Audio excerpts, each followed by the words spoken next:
let's take a look at Nikon Z6 II. First, let's see what kind of pictures it takes. This shot is shot with my Z6 II in its square crop mode with my Nikon AFS 28-300mm VR on the FTZ adapter at 300mm at f5.6 at a 320th of a second at auto ISO 180. Looks just great. What I love about my Nikons, certainly way better than Sony and way better than Fuji, is this is the color that came out of the camera. I set the camera up to the vivid color saturation setting. I set the camera to the vivid picture control, set my saturation up to +3, and boom, press-ready shots right out of the camera as JPEGs. This shot here is a shot, talk about history. This is made with the old Z6, which is the same sensor as the new Z6. This is shot with a 50mm f2 lens on mechanical adapters, manual focus, at f8 at 1/320th at auto ISO 100. What makes this interesting is, and in these pictures when I'm zooming in, these are still photos and I'm zooming in with video editing software on the still photo file. So you'll see how sharp this is. And just imagine if the whole print was as big as I'm enlarging it. So if I zoom in 2 or 3 times, imagine the whole picture getting 2 or 3 times bigger and it would still be this sharp. This is shot with a 1946 Nikkor 50mm f2 HC from their rangefinder cameras from the 1950s. Looks pretty good. This is with the Z 24-70mm f4 lens at 70mm at f11 at an 80th of a second at auto ISO 100. This shot is glass in a dentist's office, again with the old Z6, with the Nikon Z 24-70mm f4 at 52mm, f4 to 60th of a second at auto ISO 900. This takes the same sharp, colorful photos as every full-frame Nikon digital camera. Right here, I'm showing it with the little plastic Chinese-made 24-50mm f4 to 6.3, which actually takes great shots, as you can see in my Z5 review. The biggest difference between the Z6 Mark II and the Z6 is this has autofocus that actually works. The Z6 and Z7 had horrible autofocus. Unless you use them with only one autofocus sensor and let that focus, they were never smart enough to use multiple autofocus sensors properly, and they're never smart enough to see multiple faces and figure out what face to focus on. The Z6 II now has autofocus that works well. It can track when something's acquired, and even better, when you use the all-area autofocus mode, it will figure out quite well which autofocus sensor to use. But guess what? I'm not giving this camera any good marks for that, because every camera should do that, and every camera usually has. The sad thing was the Z6 and Z7 were abominably bad at doing that. So no points on, but it's certainly better than the old cameras were. What else is new compared to the old and crummy Z6? It now has a second card slot. In addition to this awful XQD card, it also has an SD card slot, which I think is just great. Although I prefer the Z5, which has 2 normal slots. You know, we all have our preferences on cards. I prefer normal cards. You might prefer the fancy ones. The good news also is the XQD slot also works with CF Express Type B cards. In fact, it's marked CF Express. I just happen to have an XQD card that I had to buy to use the Z7 and Z6. High ISO performance is slightly better than the old Z6, but I can only see this in laboratory tests that we'll get to later. What's nice is timed manual exposures now go out to 15 minutes if you enable that in one of our menus. Specifically, menu custom setting, D6, Delta 6, extended shutter speeds, turn that on. There are now 2 image processors instead of just one. That helps it do everything a little bit faster, and I'm sure that's a huge help in getting the autofocus to work now. But admittedly, the autofocus in the original Z6 was so bad. You know, that's not exactly a good thing about this camera. It's basically, they finally got back to normal. Autofocus is rated to work in light about 2 stops darker than the old Z6. Well, the old Z6 was pretty crummy, so this is probably just normal now. The light meter is rated to work in lights about 2 stops darker than the old Z6. To be honest, Nikon meters ever since the 1970s have always worked in light much darker than they were rated. And so that's actually a good thing. I've never noticed any inaccuracy or any inability of these meters to work down to moonlight. So that's a Nikon spec that they work better. As far as I'm concerned, they all work great. New is it's a new kind of battery. There is now an ENEL15 Charlie, which has slightly more rated capacity. To be honest, this camera supposedly works even with the oldest EN-EL15, the EL15A, and the EL15 Bravo. The EL15, I have those going back at least to my D70-100 of 2013, and supposedly this camera will work great. So that's good. This is a standardized battery for Nikon. All of Nikon's mid-level cameras like the D850 and so forth work with these batteries, so they're all over the place and you have chargers all over the place. Optional is an MB-N11 vertical battery grip. I don't use them. You people do know. What is a scam is they claim 4K 60p, which is planned for February of 2021. Well, that's if you trust them to do it. To be honest, iPhones have done this since the iPhone 10 of 2017. So I don't shoot video on these cameras. For me, these are still cameras. I shoot video on my iPhones. Some new languages are Cthulhu, Pig Latin, Old English, Mime, and Klingon for the language options. This now weighs about 1.25 ounces more than the old Z6. It also adds 38 grams of weight. What's peculiar is the Z6 Mark II now includes the awful MH25A external battery charger, which they didn't include with the Z6 as a money-saving option. But the weird thing is, you don't need the external battery charger because the batteries charge in camera. The external battery charger is only for people that own a second battery and want to be able to charge them both at the same time. It now has 20 non-CPU lens data options as opposed to just 10. That sounds good, but to be honest, these cameras work crummy with non-CPU lenses, meaning manual focus lenses. Why? Because if you use them on the FTZ, Nikon does not include the feeler for the aperture ring, so the camera has no idea to what aperture you've set your lens, and so the EXIF data doesn't track. The exposures sometimes don't track properly depending on the manner of which you set your camera, and the viewfinder brightness may be way off. So it is not a good time using these cameras with older manual focus lenses. For older manual focus non-CPU lenses, stick with a Nikon DSLR like the D850. You will have a much better time. New is the old camera was made in Japan domestically. This camera now they've cheaped out and they've offshored it to Thailand. So sayonara, Japan. That's really sad. Another reason to shoot Canon. What's great about this camera is full frame autofocus. Like most mirrorless cameras, you can autofocus out to the corners, something we never could do with DSLRs. New is timed manual exposures out to 15 minutes. The old camera stopped at 30 seconds. Like most cameras, it has HDR. It can shoot through flickering lights. It has a superior Nikon image quality that I prefer far over Sony or Fuji, although Canon is just as good. It's got a crud-resistant fluorine-coated eyepiece. That's good. It has a spherical eyepiece elements. They do work very well. It has Wi-Fi and Bluetooth and multiple exposures, and the flash system is completely compatible with all of Nikon's existing DSLR flashes, which means the ITTL and newer flashes, which is everything they've made in about the past 15 years. The bad news is it's also the same thing as a Z6, except for the few things I've mentioned. The problem was the Z6 should have been what this camera was, so Nikon, as far as I'm concerned, is 2 or 3 years behind everybody else. The second card slot still only works with SQD or CF Express cards. It really should be 2 SD card slots, but that's just me. But why do I complain? One of these CF Express or XQD cards costs 5 to 10% of the price of the camera all by itself. That's ridiculous. There's also an 82 kilobit junk file called nc_FLLST.dat in every image folder. That's junk. It shouldn't be there. As I covered, the FTZ adapter is garbage. It only works with about half of the lenses that Nikon has sold, and maybe only about 80% of the lenses Nikon still sells today. Maybe 20% of the lenses Nikon sells today don't autofocus on the FTZ. I find that's inexcusable, and one of the reasons I preferred to move over to Canon. There's no AF mode switch. You have to program one of the many FN buttons to do that if you prefer to do that. What's missing is there's no built-in flash. The finder data doesn't rotate when you hold the camera vertically, as it will on Fuji and on Canon. There's no auto brightness control for the rear LCD. Every iPhone has done that. It's inexcusable. The Japanese makers oftentimes don't do that properly. Why does that matter? Simple. You go outside, the rear screen isn't bright enough, and if you're shooting at night in the dark, it's too bright, which sounds good, except what happens is you wind up making exposures that are way too dark because you make it so it looks dark the way it should at night with the screen set too bright, and you get in and look at your pictures later, you're like, oh, these are underexposed by about 2 stops. There's no AFA, which is an automatic selection between AFS and continuous AFC modes. That mode is not existent on here. There's no GPS in this camera, no big deal. You may be able to tag them using your phone over an app, but the sad thing is, the iPhone tags these things automatically. Even my iPod Touch from 10 years ago automatically tagged location. So there we go. There's no 4x3 or 4x5 crops, but it does have square 1:1 and 16:9 crops. And what is peculiar is the Z7 and the Z7 II have those 4x5 aspect ratio crops. I don't know what it is. Maybe for guys who shoot a lot like me, Nikon is just trying to make us have to have a reason to buy the Z7. There's no ability to do voice notes, which is limited to pro cameras like the Canon EOS R5. Lens compatibility.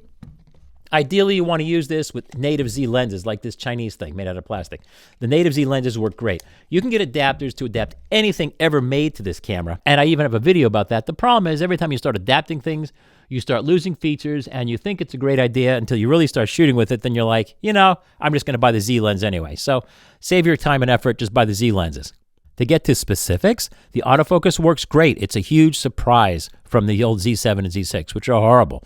What I really appreciate is the auto select all area AF mode works great. It'll usually just find the right area on which to focus and just do it, as it should.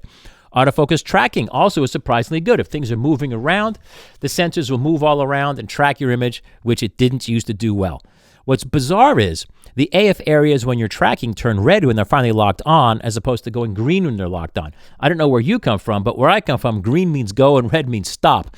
And the sensors turn red when they lock on. That's a flaw. The absolute accuracy is quite good, as all mirrorless cameras for the most part are, because the sensor itself is doing the focus setting and not an autofocus sensor someplace else. It's not very good in low light in terms of the viewfinder. The viewfinder tends to get noisy and blurry as it tries to cope with low light. There's a low light AF option, which I leave it on, but that doesn't help much either. The AF illuminator is this obnoxious green LED. Nobody likes it shining in their face, and it doesn't help much either. Manual focus works really well. The manual focus ring always has immediate instant manual focus override no matter what you're doing, which is better than any other brand of mirrorless camera. You can, of course, magnify the live image in the Finder with the real LCD, and you also have focus peaking, which is hidden at menu, custom, D for shooting displays, and then set them there. Auto white balance works really well. Cameras didn't used to always do that, but now we take it for granted, and this camera is the same. Auto white balance works just great. Ergonomics are iffy. I don't like this. You see, I have to get a second hand now to set this dial, to set the exposure mode. Are you kidding me? My hand now is doing something else. It's actually reading from a script. So I have to take my hand off my script and now do this. That's not acceptable. I prefer the Z5, which has its mode dial right here. Also, the play and the delete buttons are on the wrong side, requiring a second hand. And I've got big, big, big American hands. I can't even reach these with one hand while I'm shooting. You got to be kidding me. These should all be available from the same side. The good news is much better than Sony or Fuji. Everything is designed. It's got proper angles. Everything's relatively organic, meaning it fits the way my hand holds it. You'll notice here there's an angle. There's no sharp edges. It feels well in the hand. That's something really only Canon and Nikon do well. Sony and Fuji do that rather poorly. They make cameras that look good sitting on a shelf, but they don't really fit your hand, which is kind of sad. The electronic finder is really pretty good. It's got good automatic brightness control. Admittedly, the electronics that drive the finder don't work well in low light. It starts getting very noisy. Flash sync speed is at 200, so it's pretty good. The flash bolt through the finder is orange. At high ISOs, it works really well, as do all the Nikon full-frame cameras. There's really not much difference between these. If I show you complete images here, these are large, fine JPEG files, and if you go to my review at kenrockwell.com, you can download the original files and peer at them to your heart's content at every magnification. The good news is things look the same at every ISO, as they should. As we change our ISO and increase it, nothing changes when we're looking at the whole picture at once. The worst thing that happens is when we get to really high ISOs, which you should never have to use. Admittedly, if light's low, get a tripod, use ISO 100. By the time you get to 25,600 and 51,200, you might see a little bit of green and magenta modeling in some of the smooth areas. At ISO 102,400, there's more modeling and a little bit of grain, but it's really not that bad when seeing full image here. And admittedly, at ISO 204,000, forget about it. It's getting modeled. The shadows are gone. It's not a good time, but there's no reason you should ever be shooting at 200,000 or even 20,000. If you're doing that, you're probably doing something wrong. For goodness sake, throw some more light on your subject. The real differences that we can see is if you're zooming in way too far. These are 10 times crops. These are 600 by 450 pixel crops. Down here at ISO 50, the camera's the sharpest. Now, 50 is a pulled ISO, so it has higher highlight contrast, which means if you have too much highlight intensity, you can easily blow it out. As you see a little bit here on the clock face, it'll blow out a little bit, but it is a sharper image so long as you control your light. But then at every other higher ISO, it gets a little fuzzier. And if you look at the detailed scroll work between the numbers on the clock, you'll see as I'm increasing the ISOs that it actually looks pretty good. The scroll work's not going away, which is actually really, really good performance. You have to get up to around 6400 before the fuzz between the letters starts to get blurry. Even at ISO 12,800, you can still see some of that scroll work. That's better than most cameras. 25,600 looks really good, although you've turned into fuzz all the fine details between the numbers. And at 51,200, almost everything's gone. At ISO 102,000, there's really nothing left. Same thing for ISO 204,000. There's really nothing left when it comes to fine details. These are all, as I said, these are cropped from still images. There's no video shot with the Z6 Mark II in this particular review. This is all for still photography. If we look at the shadows, simply cropped from the dark grate of the fireplace in the same set of photographs here, ISO 50, of course, puts the most light into the shadows and gives us the most detail in the shadows. Look especially at the grill. Look especially at the fine screen inside, and you'll see there's lots of detail, as well as the bricks behind at 45-degree angles. ISO 100 is a little bit softer, and as we go up here in ISO, everything makes the screen a little softer. By the time we get to ISO 1600, you'll notice that the bricks at 45-degree angles behind the screen are gone, and the screen itself is gone. There's not much seen at ISO 3200 except for the large curlicues. Same thing for 6400. At 12,000, the curlicues are starting to disappear. At 25,600, the curlicues are almost gone. So at 51,200, 102,400, and 200,000, the scroll work is just gone, meaning what should have been obvious and was so well shown at the lower ISOs is gone. And that's really what you lose as you increase the ISOs. It's never a free lunch. As those of us who are familiar shooting film, there's never a free lunch when it comes to using higher ISOs. Unless, of course, you're doing normal shots at normal sizes for reproduction, then you can get away with almost anything. But that's the real differences in ISOs and why you may or may not care. For lens corrections, this has the usual we expect from Nikon. You can correct for fall off in the corners, called vignette control, which compensates for darker corners. You can set that high, medium, or low, or off. I leave it on normal. Diffraction compensation is trying to correct for images getting softer as you squint down to small apertures like 11, 16, and 22. I always leave that on. Distortion correction, it corrects that for most lenses. In this case, it always corrects for it. You'll notice it's grayed out. It won't let us turn it off. That's because with some of these lenses, like this Dinky 24 to 50, it has so much distortion, it won't let you turn off the distortion control to protect you. But that's what we can change in this camera. This camera always corrects for lateral color fringes. In fact, every Nikon digital camera since about 2007 has corrected automatically for lateral color fringes, and you can't turn it off. It's just part of the secret sauce built into every Nikon camera. Long exposures work great. You can set these all the way out to 15 minutes, but you have to go into Menu, Custom Settings, Shooting Display, D6, Extended Shutter Speeds. Notice that only you can set them in manual, and I set that to on. Now you can go out to 900 seconds, which is 15 minutes. There's also the usual bulb setting, as well as a time setting. Time setting means you push the shutter button, the shutter opens, and it'll stay open until the cows come home, or until you push the shutter again to close it. Mechanically, it's the standard stuff we get today from the Orient. The metal parts are the strap rings, the strap lugs, the top cover, the central viewfinder cover, the hot shoe, the mode dial, the top rear control knob. This guy here is metal. It's plastic on the Z5. The LCD hinges, which are these things. Those are metal. The lens mount and the lock pin on the lens mount. Lens mount and the lock pin here are metal. The card door pivot. Now the card door is plastic, but the pivot itself is metal. The small pad around the tripod socket here and the tripod socket itself are metal. What's plastic is every button, every switch, every lever, every knob, except for the ones I mentioned, all the nubbins. This plastic lock release here in the middle of the metal mode dial is plastic. The front control dial, the rear section of the viewfinder here is plastic. The top LCD cover, meaning this clear cover as well as the frame, are plastic. The card door, this rear cover here, all this stuff here is plastic. The LCD frame and cover is. The bottom cover, which is all this, and the battery door are all plastic. What's rubberized is the eye cup and the grip material, and these little covers here. The serial number is hidden on the sticker behind the LCD. I don't find a date code. What's interesting is it'll make some noise when shaken when the power's off. But if the power's on, the sensor is locked down and it doesn't make as much noise. Why is that? I believe that the sensor is flopping around uncaged. It's a vibration-reducing, moving sensor, and thus when it's turned off, it's not held down. The top OLED display works really well.